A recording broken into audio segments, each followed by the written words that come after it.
Hi, everyone, and welcome to another episode of the M&A Mastermind Podcast, your go-to source for the latest industry trends and strategies to help level up your M&A practice. I am your host, Nick Olsen, Managing Director of Cornerstone International Alliance, the only international alliance of M&A firms who focus on the lower middle market. Our format for this show is pretty simple. I bring in a mastermind, and we talk about a topic that's all going to help us learn and level up our M&A practice. I'm really excited about today's episode. We are talking about one topic that we have all encountered at one point or another, the unsolicited offer. My guest today is very experienced in sales, business development, and of course, mergers and acquisitions.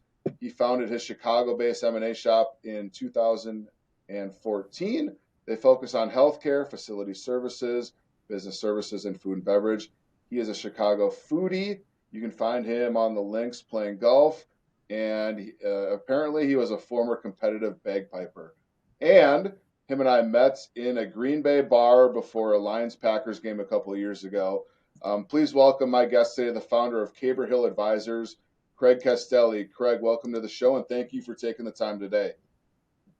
Thanks, Nick. Great to catch up and appreciate you having me here. And that last comment reminds me things really went full circle. We met for the first time before the Packers crushed the Lions at Lambeau. And then you were just reminding me how my Thanksgiving was ruined when the Packers once again defeated the Lions in another thrilling game, at least for your side. Well, sandwiched in between there, though, the Lions beat the Packers 4 straight times. So you guys are up 4-2 in the last couple of years.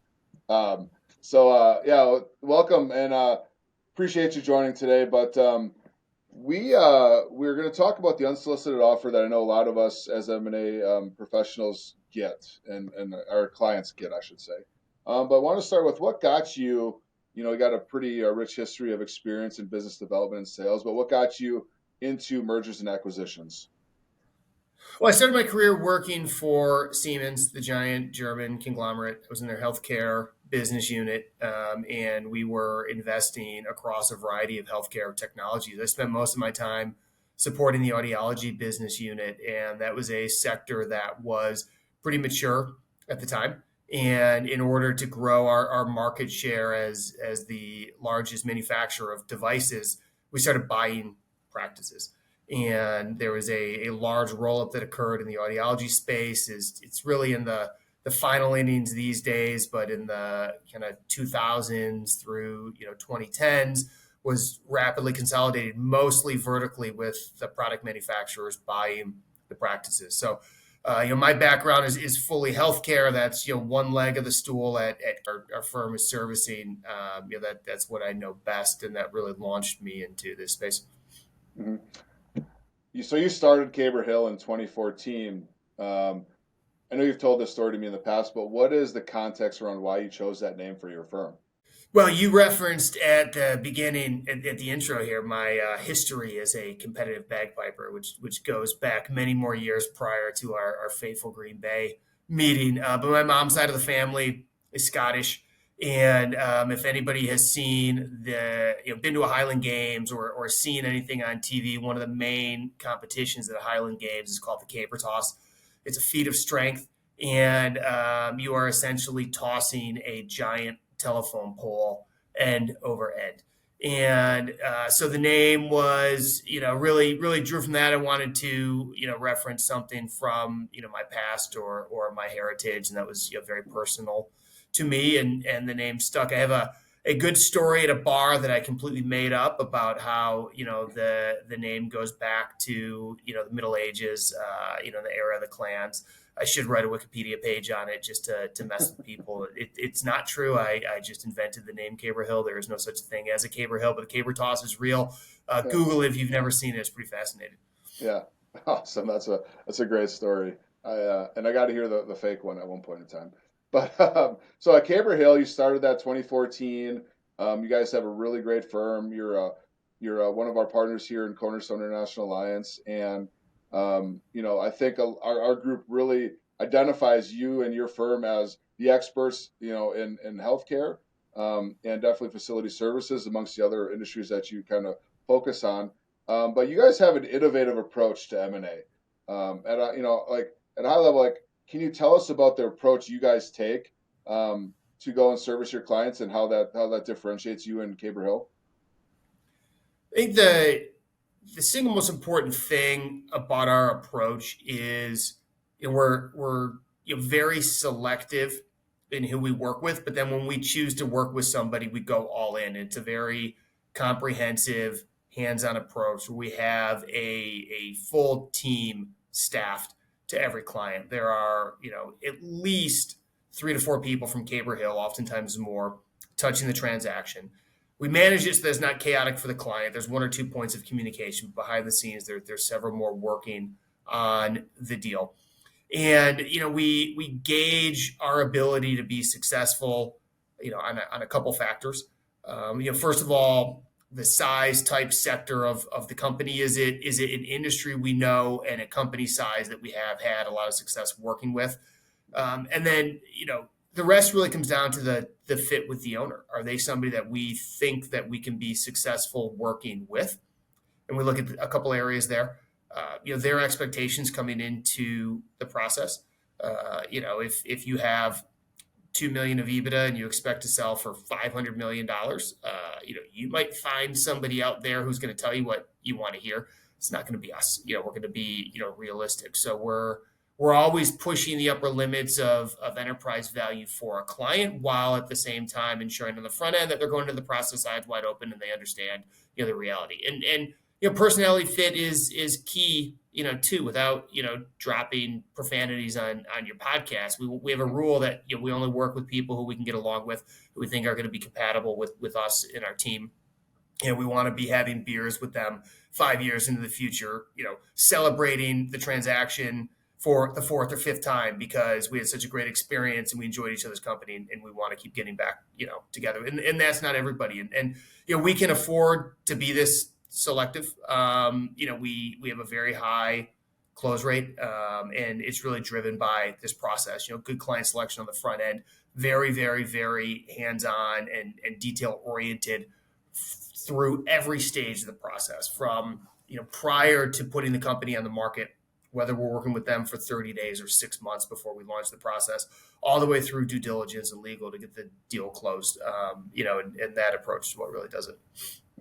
Yeah, that sounds amazing. And I think, your track record speaks for itself on how well you guys are doing and how well that approach takes. And I think, we can all learn a little bit from that as to how you go and approach opportunities, because like you said, if it's going to inevitably fail, like why take on an engagement like that? So set yourself up for success, not failure, and that'll definitely help you out as a firm, but also inevitably help out your client and make them happier as well throughout the process. So topic today is an unsolicited offer. I think, we all kind of understand what that means. Basically, out of the blue, your client gets an offer for someone to buy their company, right? In theory, that sounds amazing. Your client will come to you. If you could give, I don't know, if you have an example that maybe pops to your mind, Craig, on, yeah, I have a client who came to me with that same thing. Like, how do you go about, taking your client from maybe the highest of the high, like, I could actually, maybe not even thinking about selling their business. Like, they're going to pay me that for my company. This is awesome. And then, okay, I guess two-part question. Why should they come and talk to someone like yourself?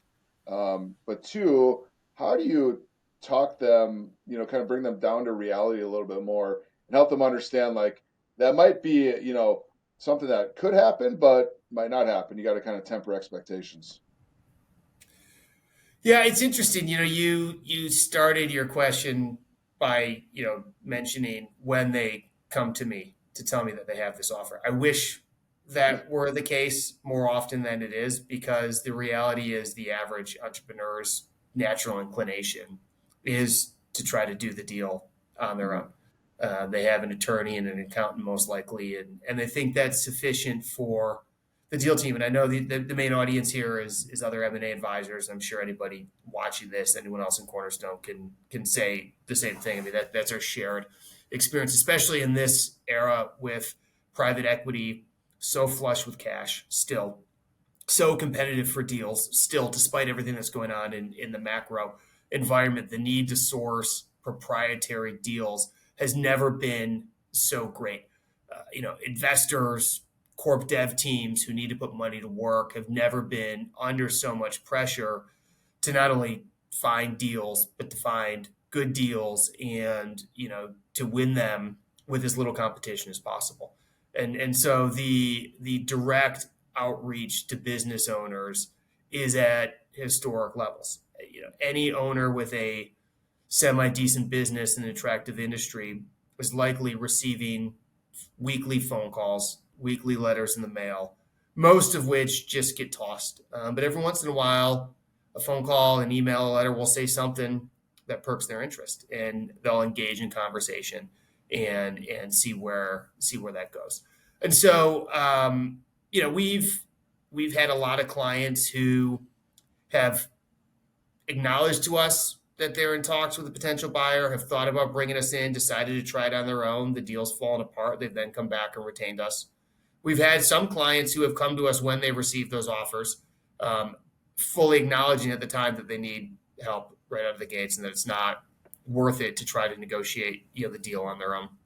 In some of those cases, we sold it to the company that they were initially talking to. In other cases, we've not necessarily run a process, but said, okay, if you like the look and sound and feel of this one, here's two others that you should talk to too, and taking it from there.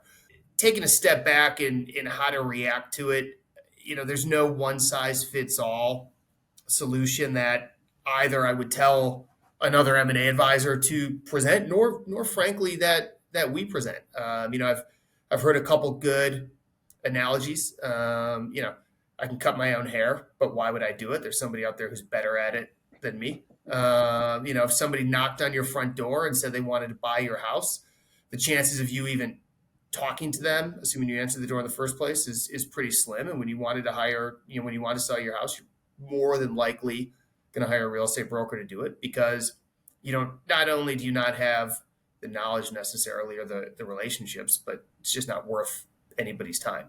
And the commission you pay the broker is well worth, the burden being eased from your shoulders. And I don't know that it's that much different. I think what we do in the M&A world is more sophisticated. They're lengthier processes. Most of us are more selective in the clients we take on. So we have our eggs concentrated in a few baskets on getting deals done. But at the end of the day, we're bringing relationships, market intelligence, valuation knowledge that a seller just can't possibly possess, because the data just doesn't exist for private company transactions unless you're in that world.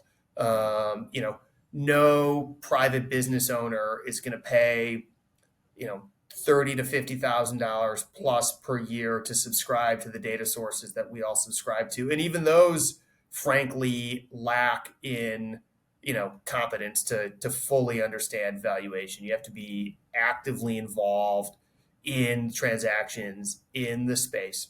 You have to be involved enough to know, that the rumors that everybody's hearing may or may not be true, or what, up to what point are they true, and then where are things false, how deal terms kick in, and can kind of skew the numbers. One of my partners, Maria, likes to say, I'm going to get the numbers wrong a little bit, but one single transaction that she did a couple years ago, depending on how you want to look at it, sold for either 8 times, 14 times, or 36 times.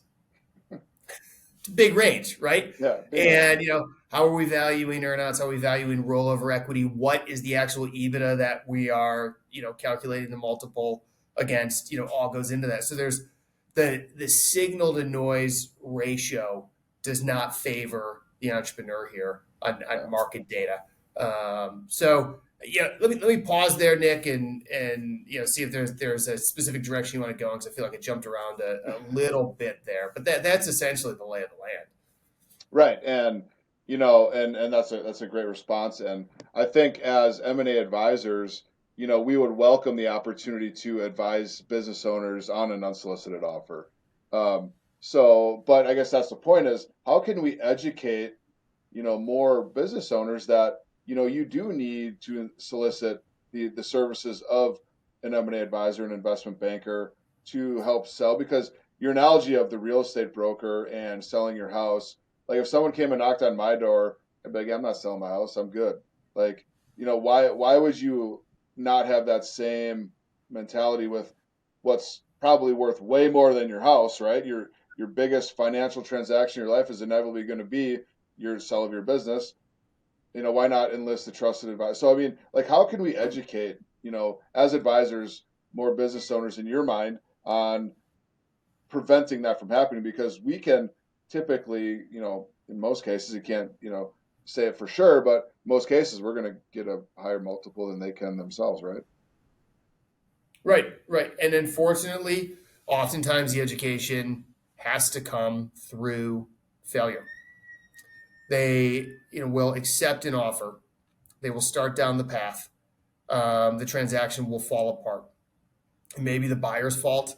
It may be the seller's fault. It's probably usually a little combination of both. But there are so many pitfalls.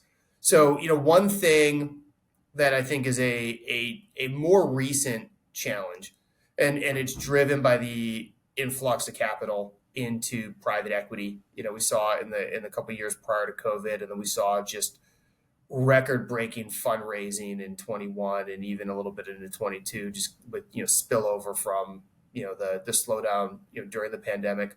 All this money needs to be put to work, but not all private equity is created equal. And understanding the ability of the potential buyer that you're talking to actually fund and close on the transaction, is one aspect of this.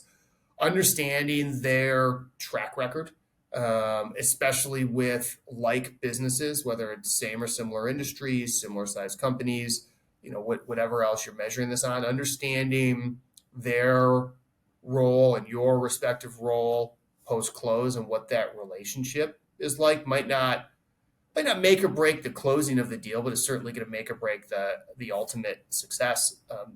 So many transactions, especially in our world, involve private equity investors, and as a result, they involve the seller retaining some ownership in their company, in the form of rollover equity. And so, some of these dynamics will get flushed out as diligence progresses and can cause deals to fall apart. But the worst case scenario is the deal closes and then things go sideways and the rollover doesn't materialize. But beyond that, even say prior to someone having a deal fall apart, if they share an LOI, it's usually pretty easy to point out some things that they weren't thinking of. It could simply be that the multiple is low. Honestly, I think it's more rare these days for a buyer in a proprietary scenario to lowball the seller. They may leave some gas in the tank to up their offer. I think more likely it's they have connected with a buyer who just always pays at the lower end of a range. Then they have a buyer who's willing to pay several turns above what they've actually offered. I do think as the whole market has evolved and gotten more sophisticated, as sellers have somewhat of a sense of what multiple they should expect, buyers are really savvy about hanging an attractive multiple right out of the gates, to a seller. But I also find that in some sectors, the companies with the most successful corporate development teams, kind of overall acquisition activity, but also the number of proprietary deals that they're closing, are actually paying at the lower end of the ranges, for that industry. So you might get the best offer you could possibly expect at a buyer A. The problem is buyers B, C, D, and E are all going to be up here, and you're just missing the boat on, the increase. Their offer for them could be fantastic, just doesn't mean it's representative of the market. And then once you get to these other buyers that are paying up, you may find drastic differences in the structure of their deals, in how the rollover equity is classified and monetized. Some are pari passu, some are going to have shares, structures favoring the investors, earnouts or the lack thereof, clawback options that the buyer may have for the rollover equity. Stop me if I'm getting way too, in the weeds here, but these are a lot of the nuances that the average entrepreneur doesn't even think of that may very well be market terms, but are still, leverage points completely unrelated to, the multiple itself. If I come in and I don't improve the multiple one bit, but I increase your cash at close, I eliminate any variable payments other than something that's purely tied to upside, and I give you a cleaner, more favorable structure to your rollover equity, I have made that deal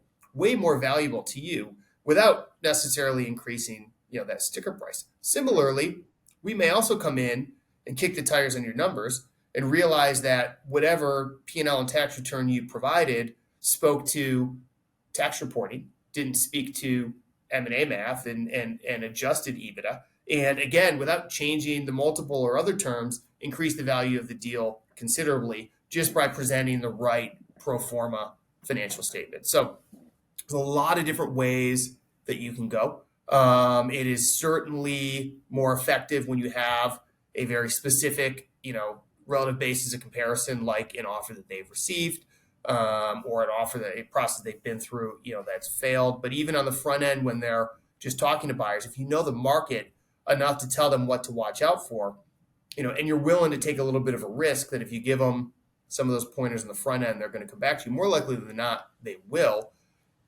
You'll win them as a client. You'll get to take them to market, and you'll prove your worth, pretty quickly before that process is even concluded. Yeah, that's awesome. I want to go back to a point you made where you got the industry standard buyer, maybe this the offer here, but the industry might bear here.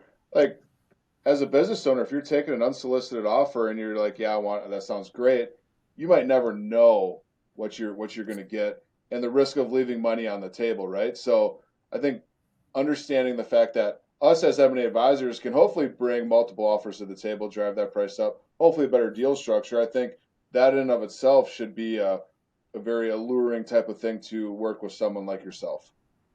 Right. It should be. Yeah. Operative word there, I think, is it should, because no matter how good any of us are, you're not going to convince everybody that, it's possible.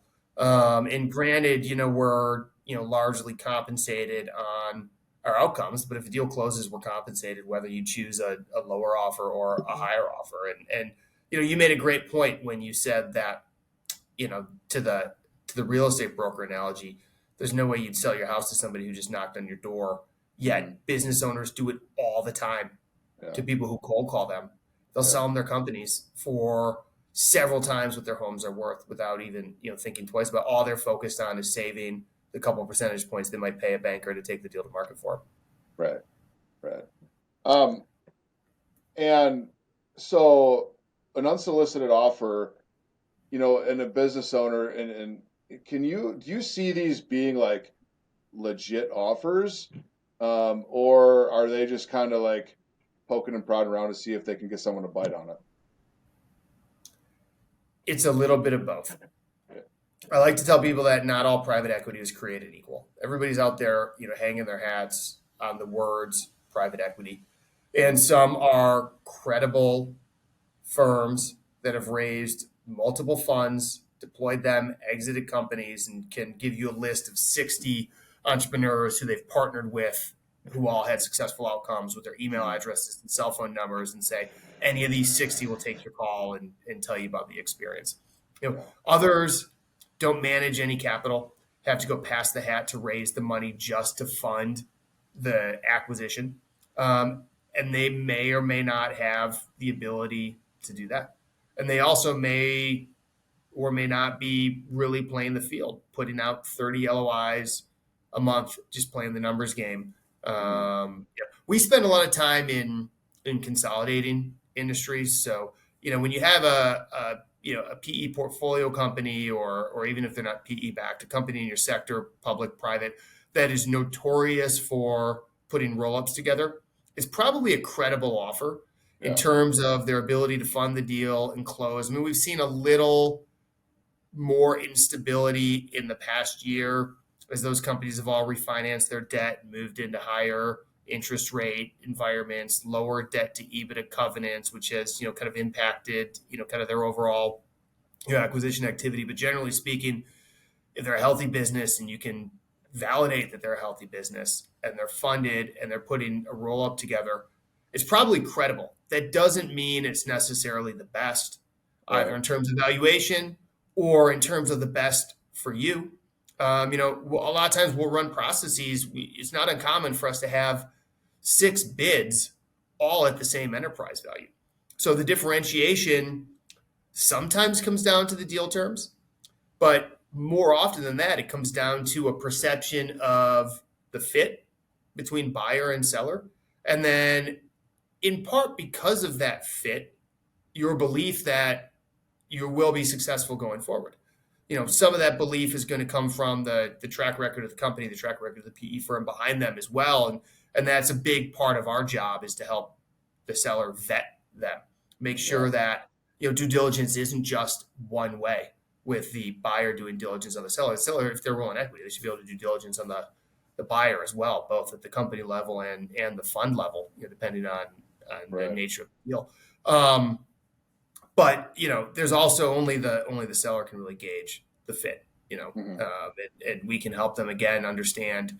Here's generally what's happened to companies they've acquired, and so that is gonna you take the numbers off the table. Who wins that battle? You then put all the companies back together, and they're all paying the same price. You've got your clear winner. What type of buyers are you seeing make more? Is it unsolicited offers? Is it more private equity that do these unsolicited offers? Or can it be more strategics, or kind of it does not really matter? I don't think it really matters. I think we're seeing it across the board. Yeah. But you don't see it as much outside of roll-ups. At least we don't. So most of what we see is where roll-ups are happening. You'll occasionally have thematic acquisitions. You're in the tech space, your Googles, your Amazons, even, your eBays and some other companies out there. They're going to track certain companies in their sector. Usually that is going to be more kind of the early stage technology businesses around, and this is going to be thematically organized around whatever bets they're placing on the future. That's not the world we spend much time in. So I'm not your best source on that. But, so kind of in the more middle market, mature company arena, it's really just if you're putting a roll up together, you have to put a certain amount of capital to work. You have to acquire a certain base, whether it's revenue, EBITDA, physical footprint, probably some combination of a few of those markers. And if all you do is sit back and wait for intermediaries to send you deals, it's harder for you to reach your goals. So, despite not wanting any of my clients to just engage one-to-one with one of these folks, beyond just the selfish desires of, earning a living for our firm, I mean, honestly, to see what is the best outcome for them, they should be retaining us or someone like us in order to be maximally successful, even if it doesn't change who they sell to. The buy side needs to do this in order to do their job. They need to be out there and aggressively, courting sellers directly, as well as maintaining relationships with the intermediary community. Right. And a lot of, M&A firms will do buy side work and do that work for their clients on the other side of it. And there are a lot of firms out there like that. So that's another factor that comes into play too. But I would imagine, though, if you're enlisting a buy side M&A advisory firm, they're pretty legit offers. Yeah, exactly. So, kind of circling back to educating the M&A advisors. So, I guess what are some, maybe, 2, 3, 4, 5 tips that you would want to make sure that every M&A advisor would know on how they can work and best educate and advise their clients on an unsolicited offer, whether it's their client or hopefully a soon-to-be client, if they have a business. Like, what are the main points that you want? You kind of mentioned a lot of great things here, but if you were to put into a couple of bullet points, like, what are the main things you want to do as an M&A advisor to advise a potential client or a business owner on an unsolicited offer? So I think the first thing is you want to make sure that you're fully versed in the sector, so that you can actually analyze whatever the situation is and speak articulately to it, speak accurately about the situation. Two, I think you need to be willing to take a little bit of risk and give them some free advice in order to build credibility. If I tell you, oh, there's no way that offer can be good, I can get you more, that is exactly what they expect you to say. And that is exactly what will put their guard up about working with you, because all of a sudden it's just all about you earning a fee. So, you need to reframe the discussion, and you need to make it about them and about doing what's best for them. And I firmly believe the best way to do that is to make the money only one part of it. Everybody wants to hear that you can get them a higher multiple, Right. but you can never guarantee it, right? No. If you can guarantee it, I think the simplest thing is to put your fee at risk. If you know that the offer is so low and you can do enough diligence on the company to be confident in this, put your fee at risk unless you eclipse a certain amount. But that then makes it all about the price of the multiple. Right. So then separating it to get into the weeds on the deal terms and the buyer fit and other really important factors that don't come out until way later will give you the credibility to make them more comfortable. And part of that too, part of the, beyond just the free advice, do some of the legwork up front. Review their financials. If they'll let you review the offer, review whatever other KPIs are important to understanding, is this a good company that should trade at industry leading multiple? So that when you go back to them, again, you're not just fishing and saying, oh yeah, let me take you to market, just hunting for a fee, but you're actually able to more specifically pinpoint how you can improve an offer, how you're going to approach the process. That is more likely than not to win them over. We not just me, Caber Hill, as a rule, we don't take clients on unless we get to review that information anyway. We're not just taking verbal assurances on revenue or EBITDA or customer concentration or any other the key metrics, right? We're collecting data, analyzing it, and then we're making recommendations. Yes, you should go to market now. Here's what you can expect, or no, you shouldn't. And here are the reasons why. We're never afraid to tell somebody that they shouldn't go to market yet, or they're not the right fit for us. And the same would apply in this scenario. So it's do the work, be honest, give a little to get a little. I think if you do those three things, a business owner is much more likely to trust you in this scenario than not. Yeah, I think a great piece of advice there is, don't make it all about the fee and that you just want to earn a fee. Make it about providing more value to help the business owner get a better deal, essentially. Right. And that's you're going to be a because they're gonna probably enlist their trusted advisors might be their CPA, their attorney, their wealth manager, right? And if you're developing relationships with those kinds of people too, that might be another way that an unsolicited offer comes through to you, correct? I mean, because a lot of times business owners, and correct me if I'm wrong, don't think about an M&A advisor until it's almost sometimes too late, right? Right. And I've always said you're never gonna make somebody ready to sell if they're not ready to sell, right? We talk to business owners at all stages all the time. Some are gathering information 5 to 7 years in advance. Doesn't matter how hot the market is. You're not gonna convince them to sell if they're not ready. There are gonna be some who just have to scratch the itch of trying to do it on their own. But if you do the right thing on the front end and it doesn't go through, like most of them don't when they're in these proprietary scenarios, then they are more likely to come back to you. I mean, I've been in situations where both the CPA and the attorney recommended to the business owner that they talk to us. Yeah. That owner still tried to do the deal on their own. Unfortunately, didn't go through. Came back to us. Fortunately, we were able to get it done. So there's no silver bullet like anything else in our business. But you do the right thing, and you're going to end up top more often than not. One thing I feel like we haven't really hit on too when you go at it alone as a business owner is, you know, we're doing this work as full-time jobs, right? So Right. how can we expect the business owner to put, full, days work into trying to sell their business and still run the business at the same time? Typically not a good recipe for success. No, typically not. I mean, even when we're involved, right? The stress and the surge periods on them, can become overwhelming, and that may last a couple of weeks. And they're trying to do that and manage an entire sale process over the course of 6 to 9 months. It is very, very difficult for them to keep the business afloat. More often than not, something's going to happen, and it's not going to be positive, and it's going to actually derail the sale process longer than the whatever impact of that specific event is. Yeah.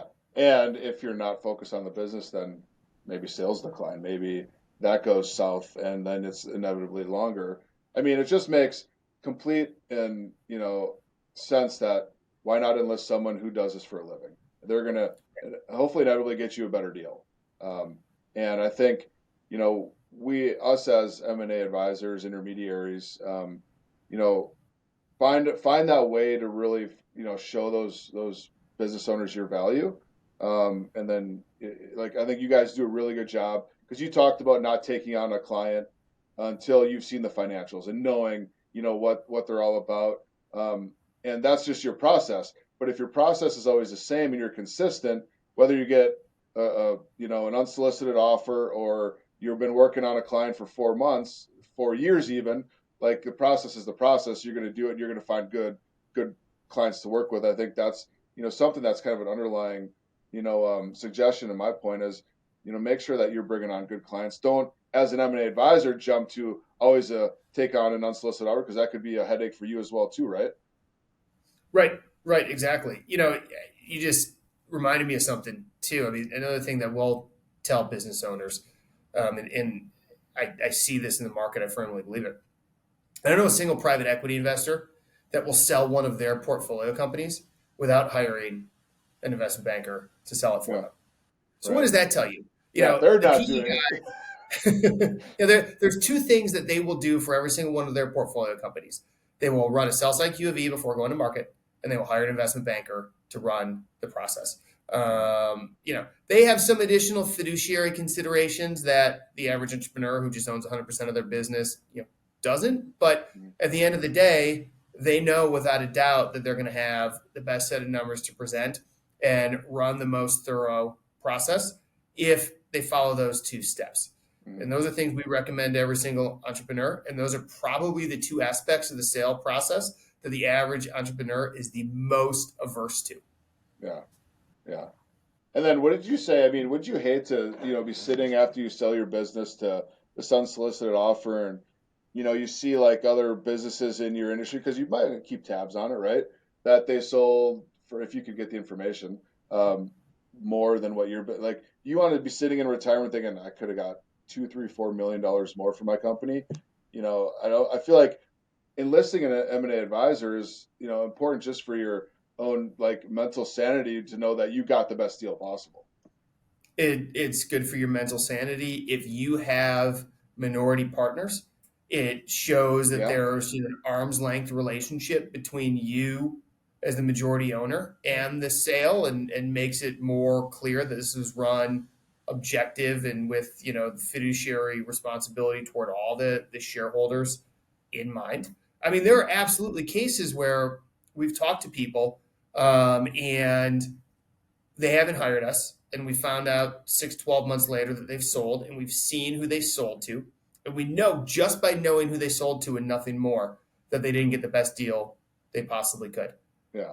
As tempting as it is, I never pick up the phone and tell them that, in hindsight, Right, even when right. some of them come back to us to gloat that they did the deal on their own.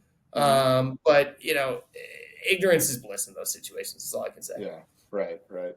And you know what your worth is, and if those are probably not the kind of clients you want to work with anyway. That they don't Right. understand the value and the opportunity they have in front of them, because you get something pie out of the skies. What do they say? If something's too good to be true, it typically is. Right. And that's where I think us as M&A advisors, intermediaries, can stand strong on the value that we provide, and understand that, and when we're promoting ourselves, like, we know we're doing what's right for them, and that's inevitably what we want to do. And if you're focusing on getting the fee, that's you're not going to be as successful. But if you're focusing on helping your client out, whether you sound like a really great person or really experienced advisor, it's all going to come back to you in the end, and you're going to do right by your client, in my opinion. 100%. Yeah. Anything that we didn't hit on here, Craig, that you wanted to mention for the topic at hand? I don't think this is going away anytime soon. I think this is a battle that we will fight forever. At least as long as we're in an active market. I don't think recent macro trends are changing things. The only other thought I have is this. One, as entrepreneurs are becoming wiser to M&A, or at least they think they are. They're understanding the concept of EBITDA more. They're understanding the concept of multiples more so than ever before. And I really think that speaks to the influx to PE money and kind of the overall increase in M&A activity. One thing that entrepreneurs become aware of is, the owner operator risk associated with smaller companies. And if I am the owner and I'm also a very key contributor to the company itself, or certain aspects of the company can't run without me, it either reduces the value or requires me to stay on for a very long time post sale. Perhaps more than whatever industry standard might be. Mm-hmm. So I want to reduce the company's reliance on me. And I think every business owner, not every, but several, oversell the way that they have potentially stepped back or reduced the company's reliance on them. The companies are always more reliant on them than they're willing to admit. But an owner who has truly been able to, take a step back and, make the business less reliant on them has done so by delegating and trusting others. Yeah. And if you want to present the picture that is who you are and that is how you run your company, and then you go and try to sell your company on your own, it really flies in the face of the story you're trying to tell. Yeah, because it sends a loud and clear signal that you're really not that sophisticated. Mm-hmm. You're really not that willing to give up control. And the buy side can see right through that. Mm-hmm. I think that's the one thing we didn't touch on here that's relevant to this topic. It's it's all of these things, but that's a nice final thought. Is to add on to that, if the buy side sees that, is there an opportunity for them to kind of smell blood in the water there? Take advantage of an opportunity like that? Not saying they would, but there's risk there, right? There's risk there. I think it makes it harder to stretch on the multiple. I think it makes it harder to pay more cash at close, shorten an employment agreement, reduce an equity roll, eliminate an earnout. All these things that we want to improve upon. A certain percentage of the companies we sell, the owners want to roll a lot of equity. Yeah. Most understand they have to roll some, and that they're not getting 9 or 10 times if they don't roll some. Mm-hmm. But they still want as much cash as they can get. Right. And it's easier to pay cash to somebody if you fully believe that the business is not relying on their contributions. Yeah. Very good point. And something, as whether it's, working with an exit planner or, you mentioned you guys work with clients 3, 6, whatever months out. That's something you probably go to right away is like, can you leave the company for a month and it still exists when you get back? Right. And that's definitely important. So, Craig, I appreciate the time. This was amazing information, a great discussion. I learned a lot. I know our audience will learn a lot. Appreciate you taking the time to join us today and talk about the unsolicited offer. I think there's a lot of nuances to us as M&A advisors, how we can educate the business owner on this topic. And so definitely check out this episode. Go back to this episode. I think you listen to it multiple times. You'll learn a little, something you might have missed on the first time. So definitely check it out. Where can our listeners find more about you, Craig, and Caber Hill and the great work you guys are doing? Best place is probably our website, caberhill.com. You can also find us on LinkedIn. That's the one social media platform that we put a lot of effort into. So either of those two places, you can email me, Craig, C-R-A-I-G, at caberhill.com if you want to reach out directly. Awesome. And this was a lot of fun, Nick. I appreciate it. Yeah, thank you. And check out all of our episodes at cornerstoneia.com/podcast. All of our previous episodes, all our future episodes will be housed there. Do Craig and I a favor. Like, share, and comment on this episode. Forward on to anybody that you would think might benefit from it, whether it's an M&A advisor or if you have a friend who's a business owner. Definitely send this over their way. And we're more than willing and able and happy to help out any business owner on an unsolicited offer and when they're looking to exit their company. So thank you very much, Craig, today, and have a great day. Until next time, this is the M&A Mastermind Podcast. Take care, everyone.